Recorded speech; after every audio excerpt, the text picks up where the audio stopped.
Okay, Okay, Catherine, Zach. thank you. Appreciate you sitting down for a few minutes. My pleasure. So I saw your video for Family Reunion, or for Mega Camp, and you talked about your newsletter. And I would love to expand on the newsletter. So when I started, you and Rob were always incredibly generous with your time and helping. And I remember you telling me, be consistent. Be consistent. So tell me the origin story of the newsletter. Kind of when was it born? How was it born? Tell us about the market and the setup to starting the newsletter. So basically, the story was we were deep in the depths of the recession and nothing was happening in the market. We wanted a way to communicate with our clients that we were actually in the office working every day. And so it started with just an email via my Outlook emails program to all my clients, just blind CC'd. Just saying, this is what's happening right now, these are the deals that are closing, this is what's not closing. I started out with probably 10 people, and then I added more people, and it got too big for my Outlook, and so then at some point I had to get a newsletter subscription service, and I started adding more people. And then for a while I did the deal of the week, which I actually sold a lot of other people's properties. So what was the deal of the week? Well, basically, back at that time, there were all these properties that, the market had crashed, but there were all these properties that I knew were in valuable areas or they were a great deal for whatever reason. So I just started sending out a newsletter every Friday saying, here's the deal of the week. This is the reason why, this property, was valued at this before the recession. You could add to it, you could remodel it, you could do whatever you wanted to, all the reasons why it was a good deal based on things that it sold. And so I started doing that, and then I had people asking me to add them to the newsletter. Do you think in our current market's much different than it was in 2010, 11, 12, but the deal of the week, do you still think that would be a viable play for an agent to send out? If you can find them and if you believe in them, but I would tell you never send out something that you don't believe in. Because I have learned in this small town that if you push something, you'll probably sell it, but then that person will come back to you next year and want you to resell it. So you better damn well know that holds value. That it was a good deal, or have at least believed that it would be. Yeah. Okay. So needed to let people know you were in business. Mm-hmm. Starts very small, very organic. How did you go about collecting the names? It sounds like to me this became your database, if you will. Oh, it was totally my database. Yeah. I didn't have a database other than this. Okay. And but it first was just putting in, telling current clients. Like I didn't feel comfortable just telling my friends what was going on. It was all about real estate. And then I tweaked it. I've done, I've tried so many different things, and that's I think the big learning thing for people is that you don't have to do it perfectly the first time. Yeah, that does hang people up. You can change it, add things to it. I've added so many different components. One day I was on a hike, I was like, oh, what a pretty picture, so I started taking pictures of the hikes, and then I realized I was hiking every week, so why not have a different picture? And then I was hiking with a girlfriend, and she said, you should tell people where that picture was taken so they could go on that hike. You should tell people about good hikes. I got input from various people along the way, and so people were willing to help you out. They saw it, they liked what they saw, but wanted you to be able to add more. And it wasn't just real estate specific, it was the lifestyle in which we have in the valley. And I was really trying to be conscientious about not wasting people's time and having something that was worth reading.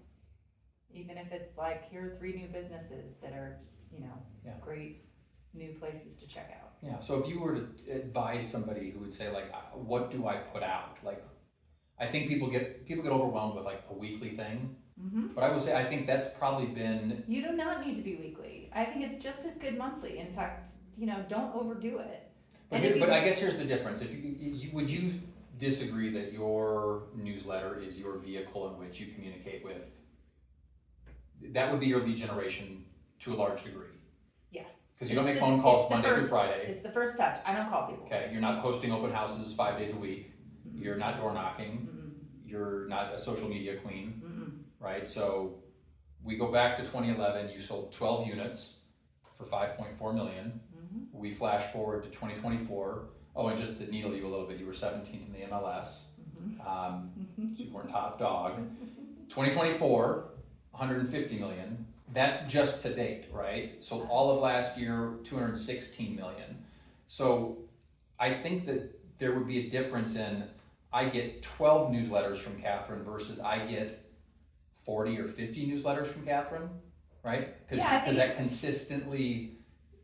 Yeah, how many newsletters have you gotten where you've gotten one and it said like Joe's monthly newsletter or Joe's spiel on whatever, and then you maybe get it again 6 months later and then it disappears forever, Yeah, it or doesn't have the maybe you staying get power. it every day for a week and then you don't get it again. I mean, the ones that are consistent, they win out, and it's ridiculous how many emails we get. So everybody's doing it, but so that's where I come to, okay, you have to give people something of value. Yeah. So if you're sending out something that nobody gives a dang about, they're just gonna delete it every single time. I mean, I go in my inbox every morning and I delete 50 emails Yeah. before I even come into the office. Well, and I will say that, like, there are a lot of brokerages or offices or agents that take a generic newsletter that is canned for everybody to put out. Yours is not that, though. It is your voice. It is coming from you every single week. I remember when we were in the office together, you worked on it throughout the week, and then Friday was the send button, but it was always Catherine's view on the market, Catherine's view on Totally. whatever it was. And people don't have to do that though. Yeah. You can send out something canned, or you could send out something totally personal that's true to you. That's what I think. Yeah. I think people need to be true to themselves. I've had people say to me, "Oh, I feel like I know you because."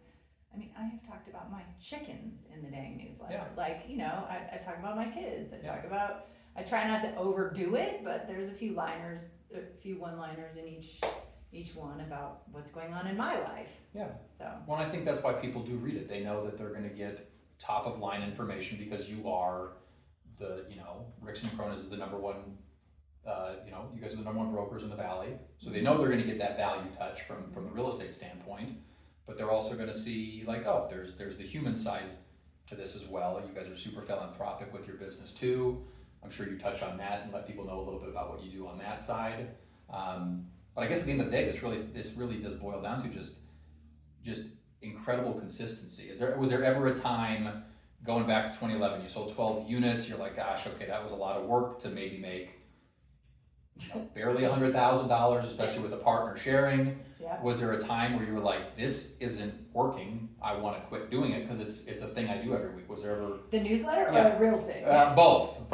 And you might be wanting to quit that now too. I don't know. No, and there have been weeks where I've just not been able to put it out. And if you're consistent enough, someone said this to me once, if you're consistent enough, you can skip a week here and there and people won't notice. Mm-hmm. I try not to, Yeah. but I do every now and again, just because life gets overwhelming and you Sure. can't do it, but I really try not to. I never thought about quitting it. I don't know why. It was just something I did. I just know that this real estate's a long game, and what you do today will help you in 10 years or 5 years or maybe next week. Yeah.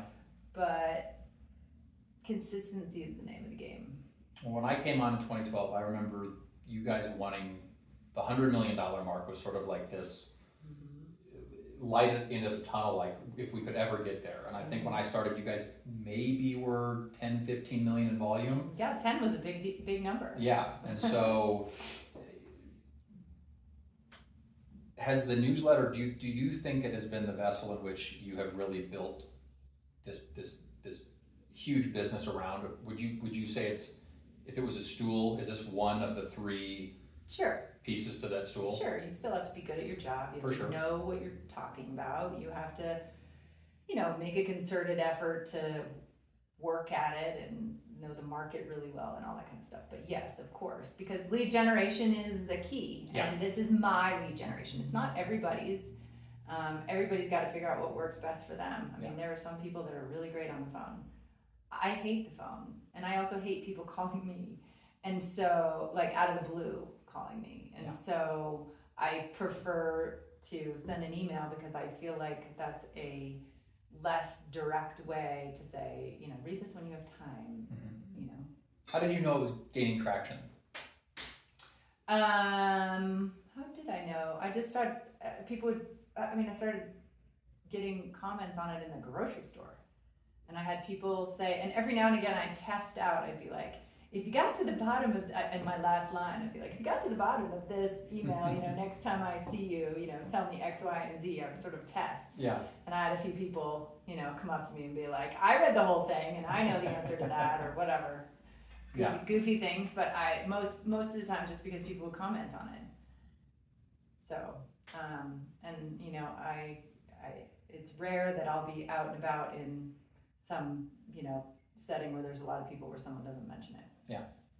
No, I have friends that get it and snapshot something and send it to me. Did you see what Catherine wrote this week? Yeah, and I know I have plenty of realtors on there. I got plenty. I don't try to send it to the real estate community, but plenty of people are on there. No, but you mentioned knowing the market and things like that. But it sounds like the way you use this was it was an accountability piece, right? You were sending out deals of the week that sort of held you accountable to knowing the market. Part of your emails, I know how into the numbers you can get. You look at all of that. So when you share, you are sharing data points about the market, and I think you do a good job of sharing the data points, but not just hitting somebody with you give them nuance to what it sort of means. That's what I try, and that's. And I think that's the difference between a functionary person and a fiduciary, right? Not just here's the numbers, good luck. I got an email like that from someone the other week, here's a bunch of numbers, and I was like, I don't understand. Right, you gotta explain it, you gotta think about, the person you're sending it to is probably a, ski bum, or an artist, or a whatever, and a doctor, or a lawyer. Break it down to the common denominator, and give them something that they can relate to, and how it impacts them. I think the biggest thing to think about is, what's gonna help you, Zach, that I can send out that's gonna help you. I really want something to either interest you or help you in some way or that kind of thing. What would, if you could go back to 2010, 2011, 2012, what information would you share with yourself? What would you change anything knowing what you know now? Would have you done anything different? I don't know if I would have done anything different, but I might have encouraged, or, I might have just said it will pay off. What people don't remember is, how long I've been at this, and there was plenty of time where, there was no reason for people to read my newsletter because I was no big shot. You were number 17. I was number 17. But, so I just think it's a long game, and enough people said to me, you get out of this what you put into it. Yeah. And we needed to figure out a way to make a living and figure out a way to build it over time. And I could start to see those pieces stack up where you do a good job for one person and they recommend you to 2 more people, and then keeps going. Maybe kind of a compounding effect on that. Yeah. Awesome. Anything else you care to share? I think this is super informative. I want people to know consistency wins over anything else. And it doesn't have to be perfect. Yeah. And try to do something different. Try to be different. And figure out what you're good at. So if you're not good at writing, don't write. I did happen to be a writer and an editor before I did this job. So if that's not something you like, don't worry about it. Go find another way to lead generate. And think about what your strengths are and go down that rabbit hole. Yeah. I'm going to do something that you enjoy writing. Yeah, I like writing. Yeah. My high school self wouldn't have said that, but now I do. Yeah. Well, I appreciate you sharing this. I think it's really informative, and I just think it's a great story, and it clearly it's paid off. It didn't happen overnight, but every year I think it grew and it's sort of blossomed into something incredible. Yeah. Well, hopefully it helps people figure out how to do their own. Yeah. So. Thank you. You're welcome.